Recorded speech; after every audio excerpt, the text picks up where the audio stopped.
എനിക്കുണ്ടായ 1, 2 അനുഭവങ്ങൾ. എനിക്കെന്ന് പറഞ്ഞു കഴിഞ്ഞാൽ എൻ്റെ കൂടെ വർക്ക് ചെയ്യുന്ന ഒരു അമ്മച്ചി ഉണ്ടായിരുന്നു. അമ്മച്ചി ഒരു ദിവസം എൻ്റെ അടുത്ത് വന്ന് പറഞ്ഞു, മോനെ ഇതുപോലെ എൻ്റെ വീട്ടിൻ്റെ പ്രമാണം ഞാൻ എവിടെയോ കൊണ്ട് വച്ചു. അത് എവിടെയാണെന്ന് എനിക്കറിയത്തില്ല. അത് കിട്ടാനായിട്ട് ഞാൻ അമ്മൻകോവിലിൽ എന്ത് നേർച്ചയാണ് ചെയ്യേണ്ടതെന്ന് എൻ്റെ അടുത്ത് ചോദിച്ചു. അപ്പോൾ ഞാൻ ആ അമ്മച്ചിയുടെ അടുത്ത്, ആ വയസ്സായ അമ്മയുടെ അടുത്ത് ഞാൻ പറഞ്ഞു, അമ്മ നിങ്ങൾ വേറെ ഒന്നും ചെയ്യണ്ട. ഒരു ദിവസം അമ്മയെ ചെന്ന് നന്നായിട്ട് തൊഴുത് പ്രാർത്ഥിച്ചതിന് ശേഷം അമ്മ എനിക്ക് ആ കളഞ്ഞു പോയ കൈനഷ്ടം വന്ന ആ പ്രമാണം എനിക്ക് എത്രയും പെട്ടെന്ന് തിരിച്ച് കിട്ടണം. അത് കിട്ടിക്കഴിഞ്ഞ് കഴിഞ്ഞാൽ എന്നെക്കൊണ്ട് ചെയ്യാൻ കഴിയുന്ന, ചിലപ്പോൾ ഒരു നാരങ്ങ മാലയായിരിക്കാം, അല്ലെങ്കിൽ ചെറിയ ഒരു പടല പഴമായിരിക്കാം, അല്ലെങ്കിൽ ചെറിയൊരു പുട്ടാമൃത് നിവേദ്യത്തിന് നേർച്ചയായിരിക്കാം. ഇതേതെങ്കിലും ഒന്ന് ആ അമ്മയുടെ മനസ്സിൽ തോന്നുന്ന രീതിയിൽ ചെയ്താൽ മതി എന്ന് ഞാൻ പറഞ്ഞു. അതിൻ പ്രകാരം അന്ന് ഞാൻ പറഞ്ഞത് ഒരു ചൊവ്വാഴ്ചയായിരുന്നു.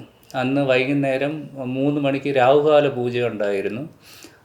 അപ്പോൾ അന്ന് 3 മണിക്ക് ഇവർ അമ്പലത്തിൽ ചെന്ന് തൊഴുത് പ്രാർത്ഥിച്ചതിന് ശേഷം അന്ന് വൈകുന്നേരം 5 മണിയായ സമയത്ത് എൻ്റെ അടുത്ത് പറയുകയായിരുന്നു, മോൻ പറഞ്ഞത് പ്രകാരം ഞാൻ അമ്പലത്തിൽ ചെന്നു. അമ്മയ്ക്ക് ഞാൻ ഒരു സ്വർണ്ണപ്പൊട്ടിന് ഞാൻ ഒരു നേർച്ച നേർന്നിട്ടുണ്ട്. എൻ്റെ പ്രമാണം എന്ന് കിട്ടുന്നോ ആ കിട്ടുന്ന അടുത്ത ദിവസം ഞാൻ ഒരു സ്വർണ്ണപ്പൊട്ട് വാങ്ങി അമ്മയ്ക്ക് നടക്കി സമർപ്പിക്കാം എന്ന് പറഞ്ഞു. ഞാൻ പറഞ്ഞു, ശരി അമ്മ, അതൊക്കെ നല്ല കാര്യം, അമ്മ ഉടനെ തന്നെ അത് ശരിയാക്കി തരും എന്ന് ഞാൻ പറഞ്ഞു.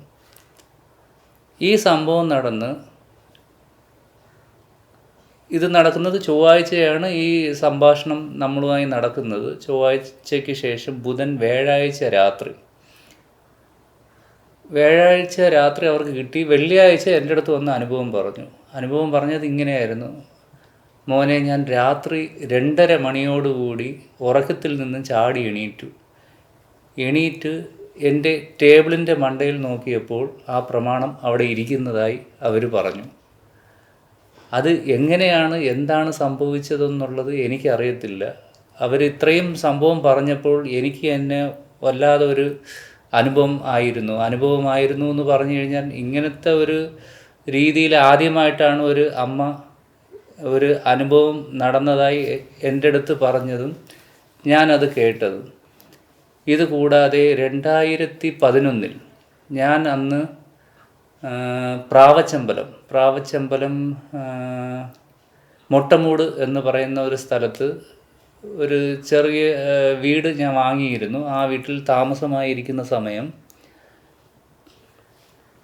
ഞാൻ രാവിലെ ഓഫീസിൽ വരുമ്പോൾ എൻ്റെ വീട് കഴിഞ്ഞതിന് ശേഷം വലിയ പറമ്പെന്ന് പറഞ്ഞു കഴിഞ്ഞാൽ കപ്പ കൃഷി, മെയിനായിട്ട് വാഴ, കപ്പ, ഇതാണ് അവിടെ മെയിൻ കൃഷി ചെയ്യുന്നത്. മേളിലൊരു കനാലുമുണ്ട്. കനാൽ എന്ന് പറഞ്ഞാൽ ഈ വെള്ളം പോകുന്ന ചാനലാണ്. അതിൻ്റെ ഏറ്റവും താഴ്വശത്തായിട്ടാണ് ഈ വാഴത്തോട്ടവും മരിച്ചീനിത്തോട്ടവും എല്ലാം ഉള്ളത്. അപ്പോൾ ഞാൻ രാവിലെ ഓഫീസിൽ പോകാൻ ബൈക്കും കൊണ്ട് ഇറങ്ങുന്ന സമയത്ത് രാവിലെ കർഷകരായിട്ടുള്ള കുറച്ച് ആൾക്കാർ രാവിലെ ഞാൻ പോകുന്ന സമയം എനിക്ക് ഓപ്പോസിറ്റായിട്ട് ദിവസേന വന്നു കഴിയുമ്പോൾ വൈകുന്നേരം വൈഫിൻ്റെ അടുത്ത് ചോദിക്കുമ്പോൾ അവർ വരും. എൻ്റെ അടുത്ത് കഞ്ഞിവെള്ളം ചോദിക്കും, ഇല്ലെങ്കിൽ കട്ടൻ ചായ, അല്ലെങ്കിൽ ചൂടുവെള്ളം എന്തെങ്കിലുമൊക്കെ മോളെ തരുമെന്ന് ചോദിക്കും. അങ്ങനെ ഒരു ദിവസം രാവിലെ ഞാൻ ഇതുപോലെ എൻ്റെ ഓഫീസിൽ പോകുവാൻ വേണ്ടി ഇറങ്ങുന്ന സമയത്ത് ഈ 3-4 കർഷകർ എൻ്റെ ഓപ്പോസിറ്റ് വരികയായിരുന്നു. അപ്പോൾ ഞാൻ ചോദിച്ചു, ചേട്ടാ എങ്ങനെയുണ്ട്, കൃഷിയൊക്കെ നല്ല രീതിയിൽ നടക്കുന്നുണ്ടോ എന്നൊക്കെ ചോദിച്ചു. എല്ലാം നടക്കുന്നുണ്ട് എന്ന് പറഞ്ഞ് ഞാൻ അങ്ങ് പോയി. സ്ഥിരം ചോദിക്കുന്ന ചെറിയ കുശല സംസാരങ്ങൾ ചോദിക്കുന്നത് പോലെ അന്നും പതിവ് പോലെ ചോദിച്ചിട്ട് ഞാൻ പോയി. ഏകദേശം പ്രാവച്ചമ്പലം മൊട്ടമൂടുന്ന് ഇവിടെ വരുന്ന സമയത്ത് അന്ന് ഈ റോഡിന് ഇത്രയും വികസനമൊന്നുമില്ലായിരുന്നു. ഒരു ചെറിയ റോഡായിരുന്നു. അപ്പം ഒരു 8 മണിക്ക് തിരിച്ചാലും 9-9:15 ആകുന്ന ടൈമിലെ തൈക്കാടൊക്കെ എത്തത്തുള്ളൂ. അങ്ങനെ ഞാൻ ഏകദേശം വീട്ടിൽ നിന്ന് തിരിച്ച് ഏകദേശം പാപ്പനംകോട് എത്തുന്ന സമയത്ത് എൻ്റെ വൈഫ് വിളിച്ചു, ചേട്ടാ അവർ രാവിലെ കർഷകർ കപ്പ കൃഷിക്ക് വേണ്ടിയിട്ട് അവിടെ കിളയ്ക്കാൻ വേണ്ടി പോയ സമയത്ത് മൂർഖൻ പാമ്പ് അതിൽ ഒരാളെ ഓട്ടിച്ചിട്ട് കടിച്ചു എന്ന് പറഞ്ഞു. അപ്പം അദ്ദേഹത്തിന് കൂടെ ഉണ്ടായിരുന്ന കർഷകർ തൂക്കിക്കൊണ്ട് ഹോസ്പിറ്റലിൽ കൊണ്ടുപോയി എന്ന് പറഞ്ഞു. അപ്പം എൻ്റെ അടുത്ത് പറഞ്ഞു, ചേട്ടാ ആ ചേട്ടൻ പാവം എൻ്റെ കയ്യിൽ നിന്ന് വെള്ളമൊക്കെ വാങ്ങിച്ച് കുടിച്ച് നല്ലൊരു ചേട്ടനാണ്, ആ അങ്കിളിന് വേണ്ടിയിട്ട് ഒന്ന് പ്രാർത്ഥിക്കണേ, അമ്മയുടെ അടുത്ത് പറഞ്ഞു ഒരു നാരങ്ങ മാലയ്ക്കോ എന്തെങ്കിലും ഒരു നേർച്ച നൽകണം എന്ന് പറഞ്ഞു.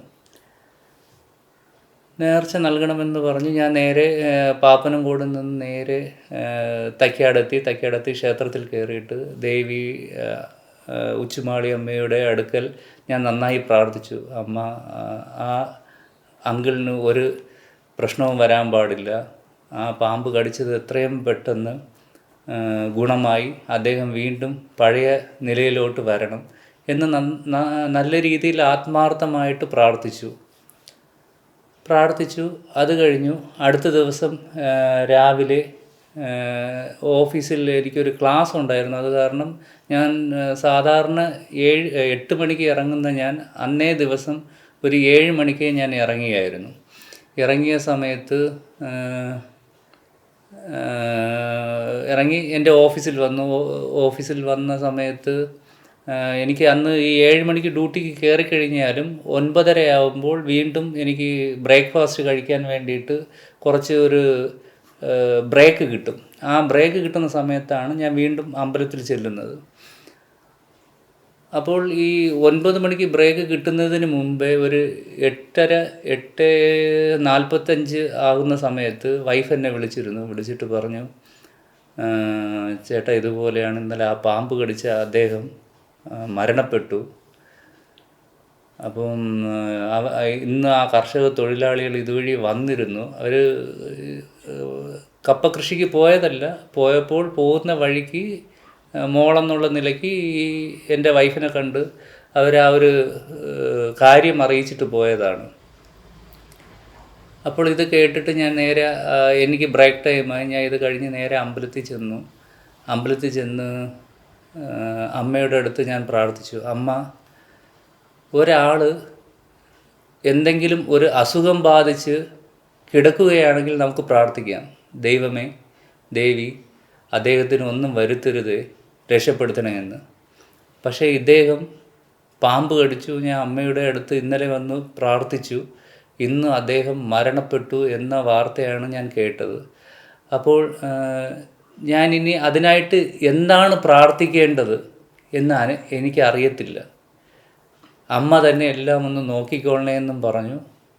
ഞാൻ വിഷമപ്പെട്ടു. അതിൽ കൂടുതൽ എനിക്ക് ഒരാൾക്ക് ഇപ്പം മരിച്ചു എന്ന് പറയുന്ന ഒരു വ്യക്തിക്ക് വേണ്ടിയിട്ട് എന്താണ് പ്രാർത്ഥിക്കേണ്ടതെന്ന് എനിക്ക് വ്യക്തമായി എനിക്കറിയില്ല.